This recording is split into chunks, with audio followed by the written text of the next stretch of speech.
Saudações, sejam bem-vindas, sejam bem-vindos. Promessa é dívida. Eu falei que ia abordar literatura francesa e vamos lá. Eu falei Daniel Penhac em outro vídeo aqui sobre infância juvenil, né? Os Olhos do Lobo. E aí lembrei, vamos falar dessa obra aqui inclassificável como um romance do Daniel Penhac. Essa obra é famosa por isso aqui. O roteiro, né? O roteiro que são os direitos do leitor. Né? É um livro que fala sobre leitor. Né? É um livro, uma obra que fala, tipo, é meta-linguagem, meta-literatura, né? É igual aquele livro lá do Calvino, né? Se um viajante uma noite de inverno e tal. Que aí ele está o tempo todo falando com o leitor e falando sobre leitura, né? O que o leitor tem de expectativas. Isso depois da geração aí da estética da recepção, né? Estética da recepção é aquela questão da literatura olhar mais para o leitor, né? Então o pessoal antes falava muito do autor, aí teve a morte do autor, falar do texto, né? A crítica textual. E agora, aí com o tempo, né? Nos anos 70, 80, a análise do leitor, né? Preocupação com o leitor. Aí a estética da recepção, quem recebe a obra. E agora voltou o autor, né? Essas autobiografias, assim, voltou o autor. Então, ressuscitaram o autor. E me lembrei também da Virginia Woolf. Virginia Woolf fala muito, né, do Common Reader, né, o leitor comum, que são ensaios dos anos 30. A Virginia Woolf fala justamente isso, do prazer de ler, ler por ler, né? Não é ler para você ser salvo, não é ler para você ser um intelectual, não é ler pelo prazer de ler.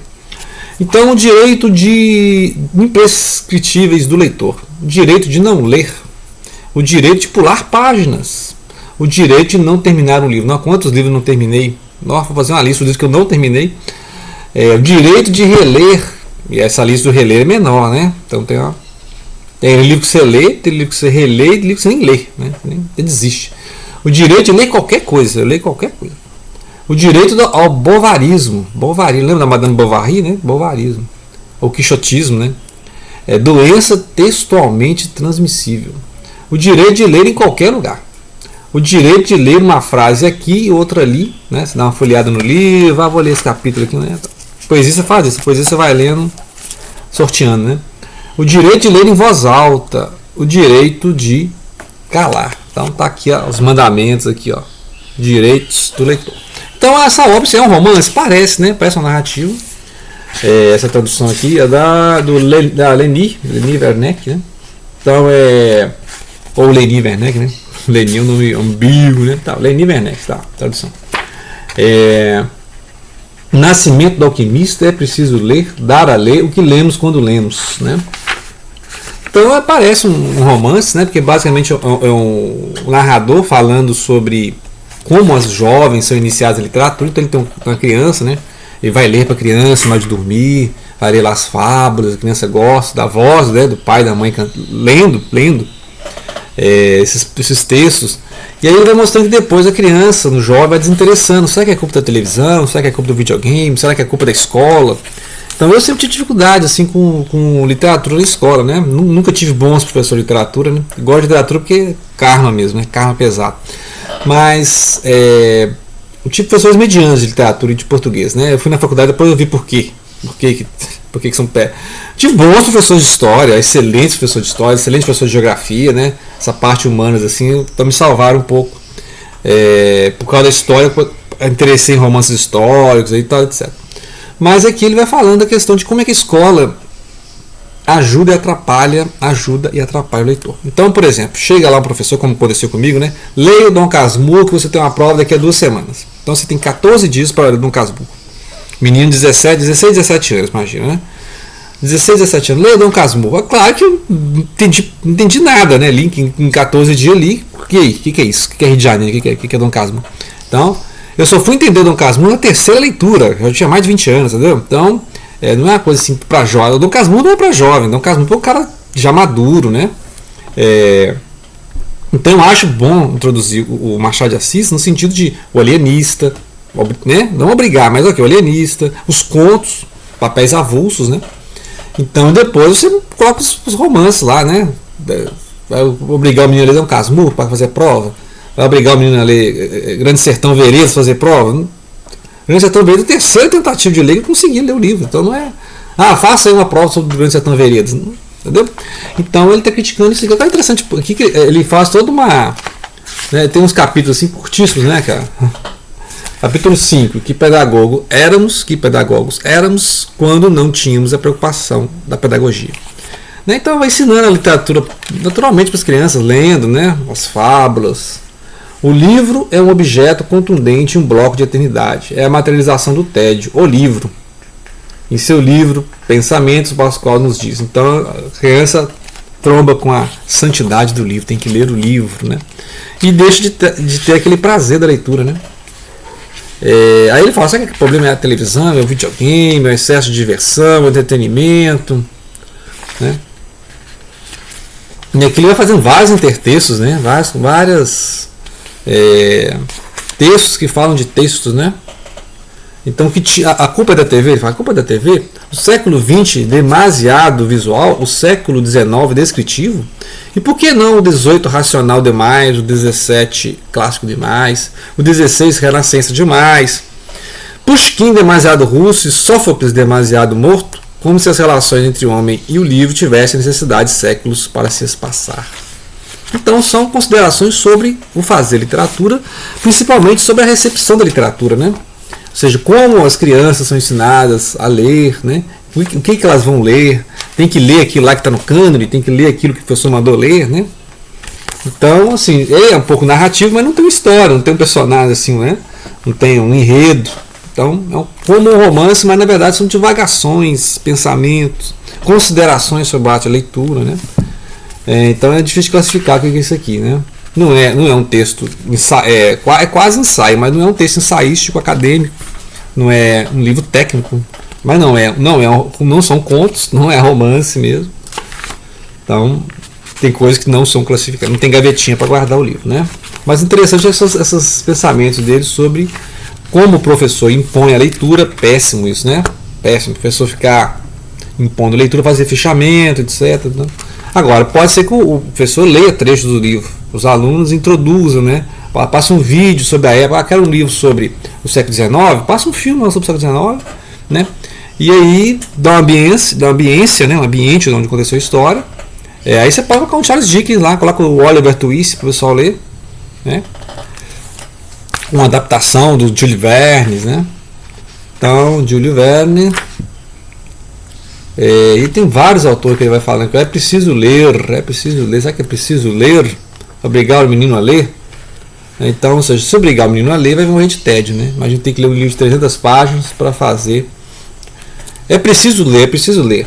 Para quê? Para aprender? Para dar certo nos estudos? Para nos informarmos? Para sabermos de onde viemos? Para sabermos quem somos? Para conhecer melhor os outros? Para saber para onde vamos? Para conservar a memória do passado, para esclarecer nosso presente, para aproveitar as experiências anteriores, para não repetir as besteiras de nossos ancestrais, para ganhar tempo, para nos evadirmos, para buscar um sentido na vida, para compreender os fundamentos de nossa civilização, para alimentar nossa curiosidade, para nos distrairmos, para nos informarmos, para nos cultivarmos, para comunicar, para exercer nosso espírito crítico. Né? Então está aqui. Está aqui possibilidades, né? Ler para quê? Ler para passar o tempo, ler para se divertir, ler por prazer, ler por ler, né? Igual tem a arte pela arte, eu leio por ler, né? Então você, vou ler para ficar o cara mais erudito da praça, né?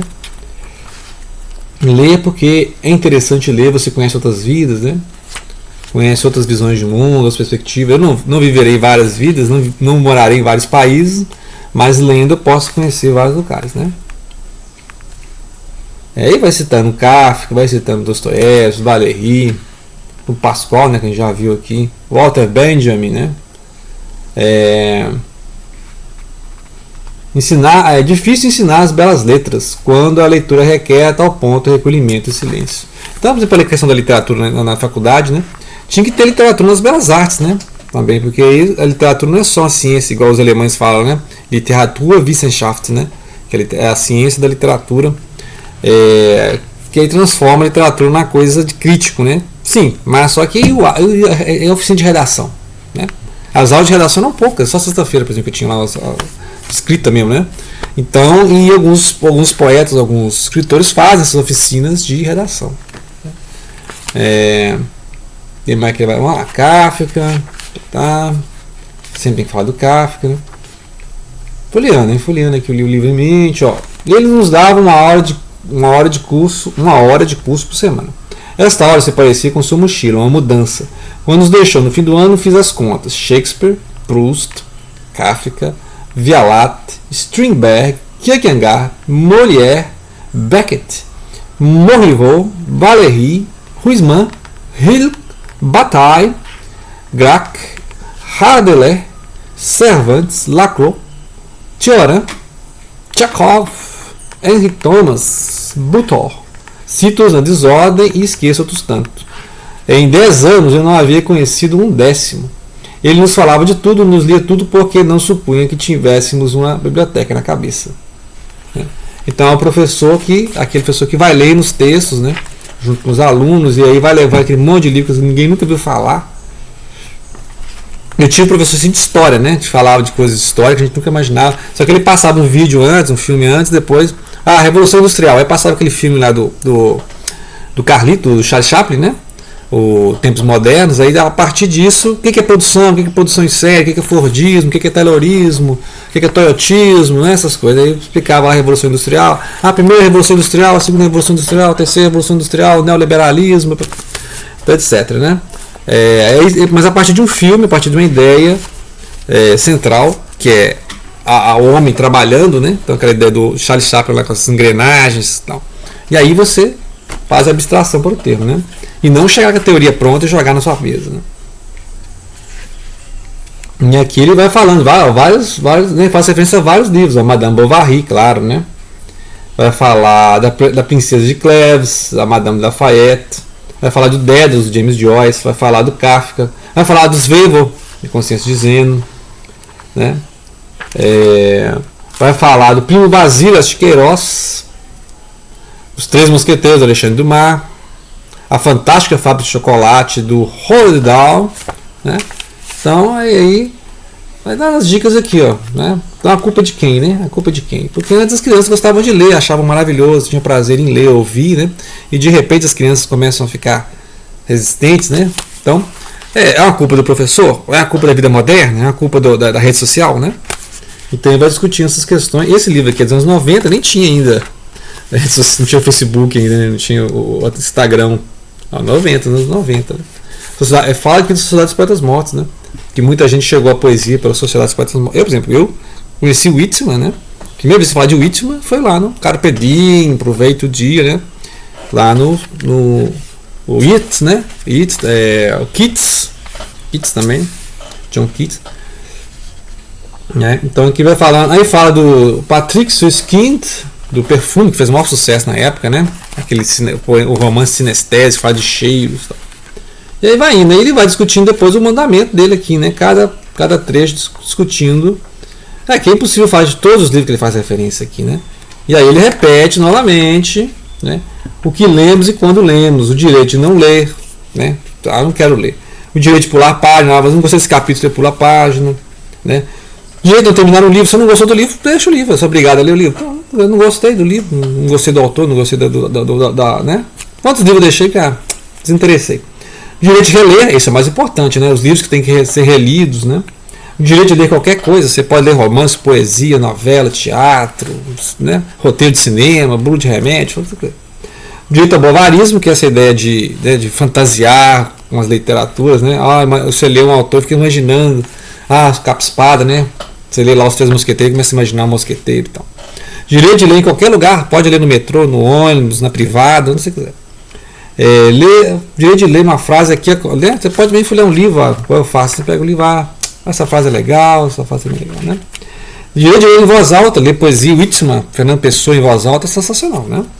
Direito de calar, né? Quem não tem nada a dizer, né? Nada a dizer, então é melhor ficar calado, né? Então está aí, dica de leitura do Daniel Pennac, que é um francês, nasceu em 1944 e tá aí, clássico sobre literatura e sobre leitura. Então, cumprindo a minha promessa de falar de literatura francesa. Vou falar mais de literatura francesa, hein? Albert Camus, Jean-Paul Sartre, Simone de Beauvoir, aguardem. Vou falar de literatura francesa. Tá? Obrigado pela atenção. Então deixem de compartilhar.